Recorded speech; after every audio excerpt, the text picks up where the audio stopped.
La législation en vigueur au Bénin en matière d'exercice du droit de grève a été étendue au secteur portuaire, aéroportuaire, aux énergies et hydrocarbures ce mardi 11 octobre 2022 par le vote de la loi portant modification et complément de la loi numéro 2001-09 du 21 juin 2022 portant exercice du droit de grève en République du Bénin. C'est à l'occasion de la séance plénière tenue au Palais des gouverneurs. Plus de précisions dans ce compte rendu. L'interdiction du droit de grève en République du Bénin est étendue à 3 autres secteurs.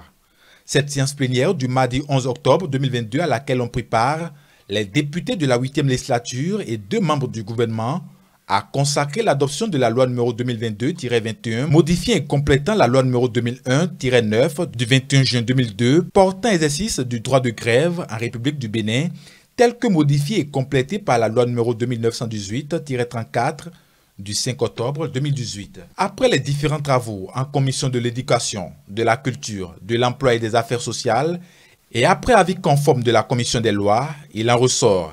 Au regard de l'avantage de ce projet de loi qui vise à protéger l'intérêt général pour assurer l'efficacité de la mission publique de défense nationale, la commission de l'éducation, de la culture, de l'emploi et des affaires sociales recommande à la plénière le vote de cette loi. Une recommandation que va soumettre le président de l'Assemblée nationale à la séance plénière pour vote. Sur la base de ce qui a été dit, qui sont ceux qui sont pour l'ensemble du texte?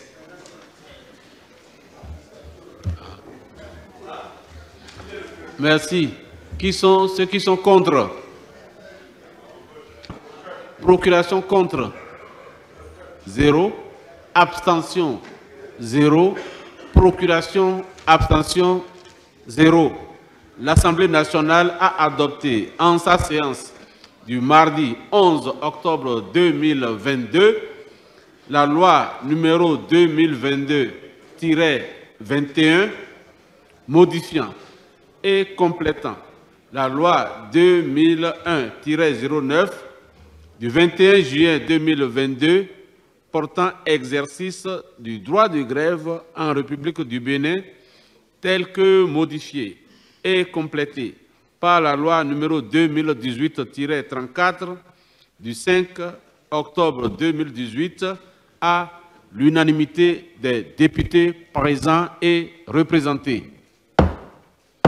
Sont concernés par cette interdiction les secteurs du transport, de l'aéroportuaire et des hydrocarbures. La modification de cette loi intervient dans un contexte sécuritaire de plus en plus exigeant où la défense du territoire national et l'exercice des fonctions régaliennes de l'État commandent que certains secteurs d'activité soient en permanence mobilisés.